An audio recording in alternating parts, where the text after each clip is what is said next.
Hey everybody, welcome back to the Planeswalker Coach channel. I'm your host, Paladin Robin. Folks, we're going through the Tarkir Dragonstorm set. We're taking a look at all the cards and presenting for you what I think are the top 10 cards of each rarity. Take a look at the rest of the videos in this series. You'll see that I've done one for Masterpieces, I've done one for Mythics. This is the video for the rares, and the next one that's going to come out will cover the commons and uncommons together.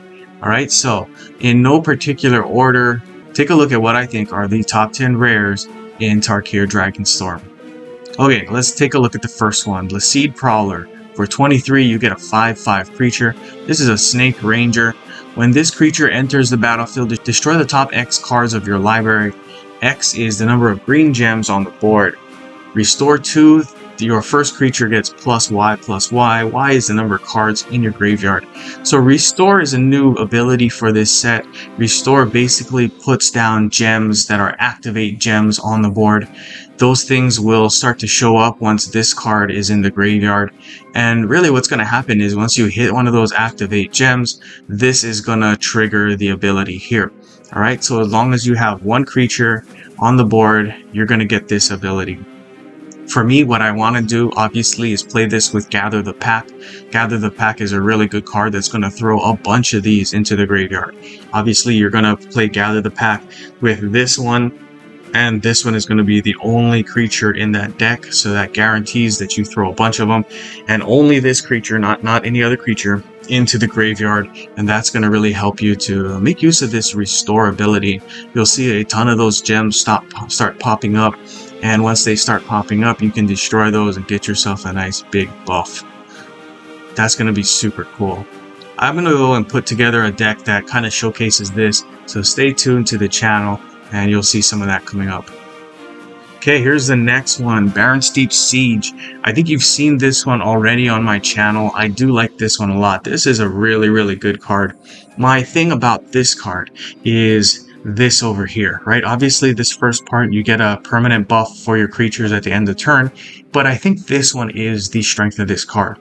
When a creature you control dies for the first time during your turn, destroy a random opposing creature. Obviously, if you've been paying attention to this channel, you've seen that I've put together decks that purposefully destroy your creatures, and really that really just helps you to get your opponent's creatures off the board because of this one here. Okay, so excellent card. There's a lot of different cards in this particular set where you can destroy your own stuff. There are tokens that will come out, then be destroyed at the end of the turn. That's going to be awesome for this. And you know what? I think you're going to find that that's a good strategy going forward. Here's a little quick pro tip. Check out the video that comes after this one, the commons and uncommons. I have a nice combo that combos with this really nicely. Alright, you've seen it already on this channel if you've been paying attention, but I'm going to show that one again. Okay, here's the next one. Zergo Thunder's Decree. For 14, you get an Orc Warrior card here. This one has Mobilize. So I like this one because it repeatedly will make these Mardu Warriors. Mardu Warriors are nice because these are similar to what I've been talking about creatures that will come in on one turn and destroy themselves by the end of the turn. You can see what I'm talking about here. Mardu Warriors, they'll have haste, so this one will come in and then at the end of the turn it will be destroyed. And you know what? It triggers the Barren Steep Siege, as you just saw the last card, right? So very cool. At the beginning of the combat on your turn, your other warrior creatures gain shield counter 2 until the beginning of your next turn. That's cool. I think the strength of this card obviously is the Mobilize. That's super awesome. And like I said, it pairs nicely with the Barren Steep Siege that you saw previously. So very cool. Here's the next one, Jeskai Brushmaster. For 12, you get a double strike creature. This one says Prowess. Your creatures gain +1/+1. Prowess, you can read it here. It's nothing really big. You just get this ability to trigger whenever you cast a creature you cast a card that's not a creature. So this one is kind of a cool one. I do like the double strike ability. I think you can get this into buff itself kind of nicely in some decks. Obviously, you can get some other cards to buff it. And you know what? That's going to be super cool. Really flexible card. Okay, here's the next one. Narset Jeskai Waymaster. For 7, you get a Human Monk. That's a 3/4. At the end of your turn, you may discard your hand and draw X cards. X is the number of spell cards in your exile. This is going to be very good. I think it has some ability for you in the beginning parts of the game, but as the game progresses and you get deeper and deeper into the game, you'll have more spell cards in your exile, and this will just become a lot better. I do like this ability to draw these cards. It'll refill your hand. That's really awesome. And the thing that I like here is it says you may discard your hand. That means you don't have to if you don't want to. And that's awesome because sometimes, you know what, you're paying off that first card. It takes more than one turn. You kind of don't want to discard it yet. So you have that opportunity to say no. Okay, here's the next one. Herd Heirloom for 14. It's a support card, an artifact, and it's green. Activate 3, convert 3 gems to green. Then your creatures gain Trample and Berserker until the end of your turn. At the beginning of the combat on your turn, if you control a creature with power 4 or greater, draw a card. So this one I think is a sneaky good card. Maybe if you're putting together a top 10 of your own, you probably don't include this one. But I do like this one. I like the ability here, this Activate 3. I can just imagine myself having these Activate gems on the board. You pop one, and then it gives you the Convert to 3. And guess what? Maybe that will pop another one. You'll get another Convert to 3. And then maybe that will pop the last one, right? And then you'll convert again to 3. That's something that I really think is going to be good if you can set it up. Obviously, you are kind of just relying on luck, but then you're also kind of trying to build your own luck with a deck that maybe has a lot of land cards that convert to green.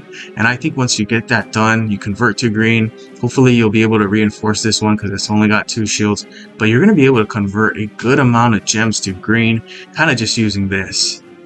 So pretty cool. Here's the next one. Kishla Village. Alright, so one thing that I've been seeing here with this new set is you have these different kinds of lands that kind of look similar here. It says activate 2 blue or 2 black. You'll surveil 2. At the beginning of your turn, convert 4 gems to green. I like this one a lot because you don't really see a ton of cards that say convert 4 to green or convert 4 to red or convert 4 to black or whatever. You'll see a bunch that say convert 3 or convert 2. And you know what, this one is a really, really good one because you can get 4. That's totally worth the 14 here. And you know what, just on the top, you get to have this activate ability. That Surveil 2 is going to help you look at the top 4 cards of your library, and then you'll get rid of 2 that you don't like. So really cool, helps you to get through your deck faster, pull the cards you want faster, helps you to pay them off because you get convert gems here. So really, really nice. Here's the next one, Avenger of the Fallen for 10. It's a human warrior, and it's got the mobilize again. This is a really cool one. We talked about that. At the beginning of the combat on your turn, this creature gets +X until end of turn. X is the number of creatures in your graveyard up to 15. So this one I do want to play again with Gather the Pack. Gather the Pack going to throw a lot of creatures into my graveyard. It's going to help me with this buff. That's going to be super cool. And you know what? You can build this guy up to win some good games for you. Alright, let's take a look at the next one. Philothar, Dawn of Abzan. For 10, you get a human warrior. This is a legendary card. When this creature enters the battlefield or attacks, you may destroy a support you control. If you do, your creatures get +2/+2. I like this one obviously with token supports. I'm thinking like gold. Gold's nice because if you have a bunch of those on the board, you can connect them on your own, and then you can get the benefit of getting tons of free mana into your hand. If you don't go with that, you can use this to destroy those gold tokens. That's going to be cool. You'll get the benefit of the gold tokens, plus you get a nice buff for all your creatures. Very good stuff on this card. Here is the final card. Serac Elusive Hunter. It's a 4/3 human warrior for 9. The first card of the match color in your hand gains mana equal to the amount of gems of that card's color on the board. At the beginning of your turn, spell cards in your hand gain 2 mana. When your opponent casts a creature card, draw a card. this effect can trigger 4 times at max. Okay, so this first part you're probably going to have to read it multiple times to figure out what it means. Once I own this card, I'm going to take a look, but I think this first ability is an ability that's going to be good. You can probably build your own decks just around this card here. You're going to get some good stuff going, and really, I think, in my head I already have a couple of things that I want to do with this one. So pay attention to the channel. I don't want to spoil it for you guys, but when I get this card, you guys will see some of the things that I have in mind. Anyway, that's it for this video. Like and subscribe, share with all your friends. That really helps the channel. Good gaming, guys.